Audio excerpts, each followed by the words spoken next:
is it? It's definitely a craft. I don't know if I would elevate it to an art, but maybe it is. If you're aware of the presentation in any way, then we're not really doing our job right.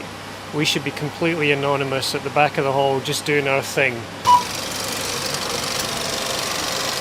And you should be just focused on the film entirely. Anything extra means we've added a little something to the mix, which is not what you want, and it's not what the director wants. You've got to go like the clappers with this thing. You've got to rewind quite fast or it winds loose. And if you're new to the job, you don't know when to panic. You don't know what noises are good noises and what are ominous noises and what means the film's just ended up on the floor or what's just a perfectly healthy situation.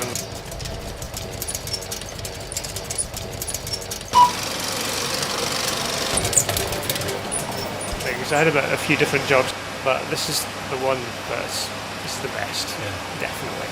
I did a bit of 16mm projecting, and I used to have an old Super 8 projector, and I saw an advert on a notice board outside the Steps Theatre.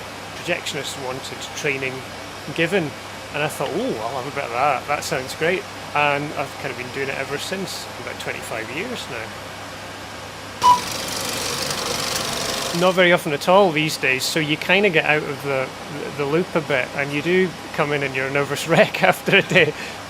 This has been a 2.5 week run of this, so it was a little bit stressful to start with until you get used to it.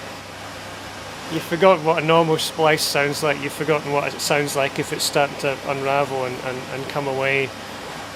Film never usually breaks these days, but any noise is an unsettling noise when you're out of practice.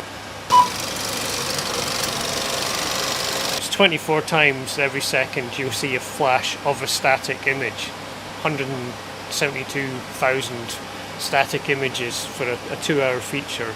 Each reel is just under 2,000 foot, and there's 9 reels in the whole feature.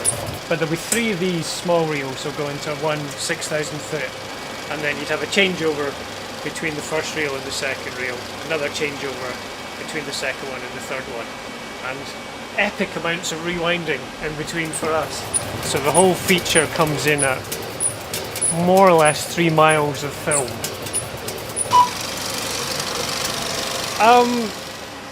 I don't know if it is really. He trained in a video shop anyway, didn't he? He started in a video shop. What's he on about?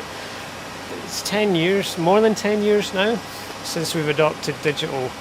I always sound like I'm being a bit down on digital, but it's different. If you want to be dazzled by lots of detail and spectacular resolution, then digital is brilliant for that. I don't know, maybe 35mm sort of slightly hypnotises you, and digital doesn't. Digital startles you into being overly conscious of what's happening. So it's a different vibe when you're watching the two of them, I think.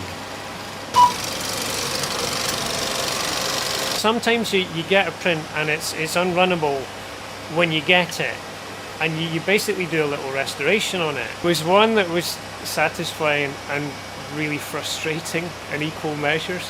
Roman Polanski's Fearless Vampire Killers.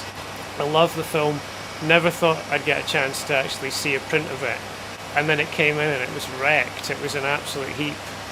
And it took days to repair it.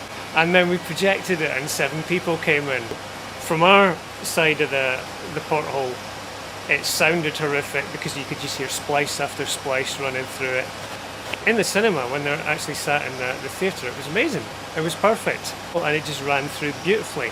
So there's an element of conservator. You know, you can put a few more years' life on a print run.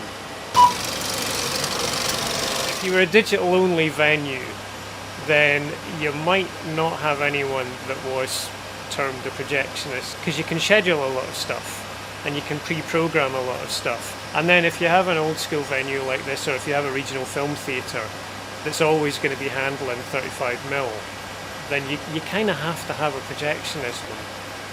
I sincerely hope anyway, or I have chosen a poor career path.